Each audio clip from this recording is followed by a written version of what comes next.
My mom always wanted to have a pretty daughter, but instead, she gave birth to me, an ugly-looking girl with a really big and crooked nose. To make things worse, my mom lived in complete denial and convinced herself somehow that I was extremely gorgeous, and that I could become a supermodel one day if I just tried hard enough. That's why she forced me to wear makeup to school ever since I was in first grade. I can't tell you how awful it was, especially because the other girls in my class constantly made fun of it. She puts on makeup to look prettier than us. Oops, someone should tell her that it didn't work. She still looks like Shrek. Finally, I had enough of being bullied. I told my mom, I don't want to wear your stupid makeup anymore. I hate it. But sweetie, how are you ever going to find a husband if you look ugly? Don't you want to have kids one day? She said that to me even though I was only 9 years old. I think her plan was to make me feel insecure and ugly, so I would put more effort into looking pretty. My mom's biggest obsession were beauty pageants after all.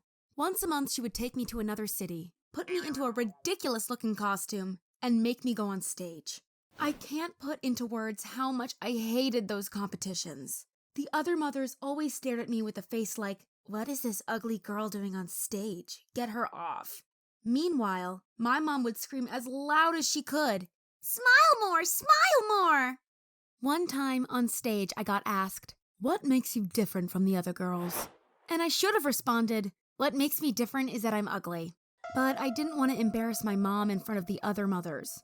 So instead I said, "I am probably the only girl participating in this contest that hasn't had a boyfriend yet." The judges all started laughing, but the mothers of the other girls were super offended. They acted as if I had called their daughters whores.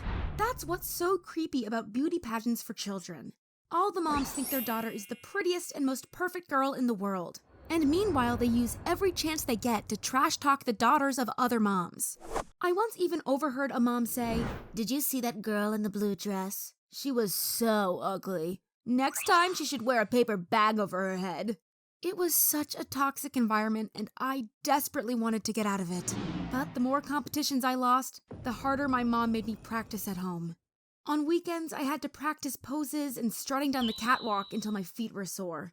The only day I got time off was when my mom took my little brother to his chess practice. She really wanted him to become a chess grandmaster one day. But whenever my brother played, my mom would stand behind him and whisper into his ears what his next move should be. If my brother didn't follow my mom's chess advice, she would pinch his arm. And worse, my mom had no idea how to play chess. So because of her interference, my brother lost all his games. And it's no wonder that he built up a lot of anger over time. For his 12th birthday, my brother really wanted an Xbox. But when my mom gifted him another chessboard, he had a complete meltdown and threw the board with full force at my mom's forehead.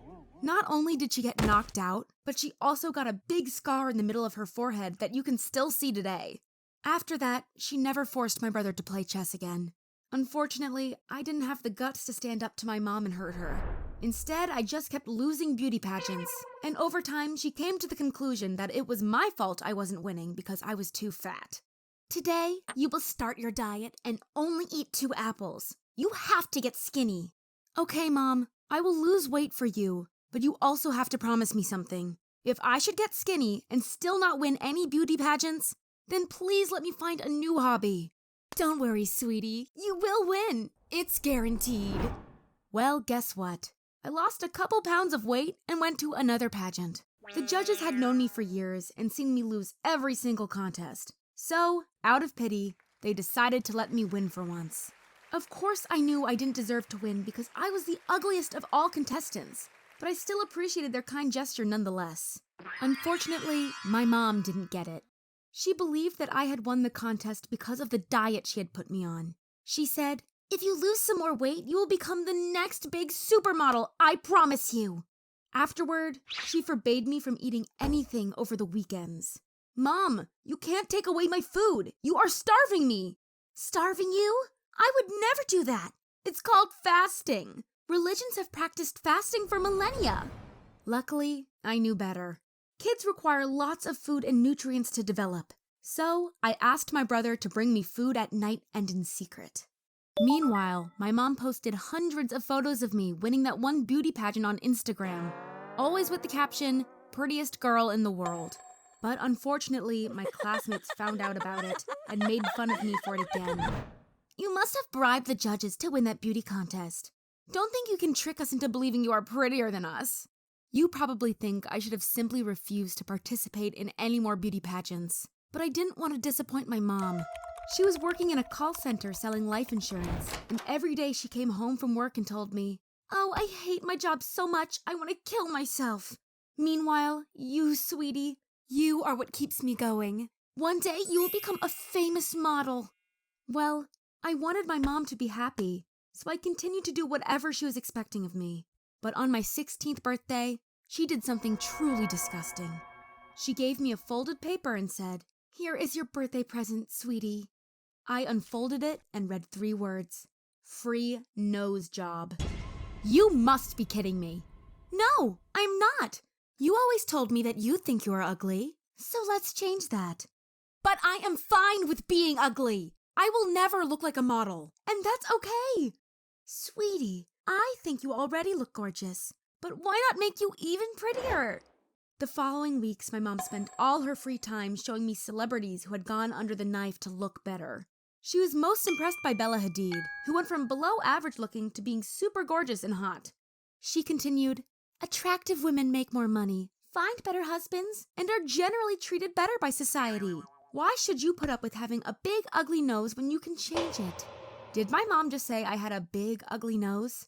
Before, she had always insisted that I was the prettiest girl in the world.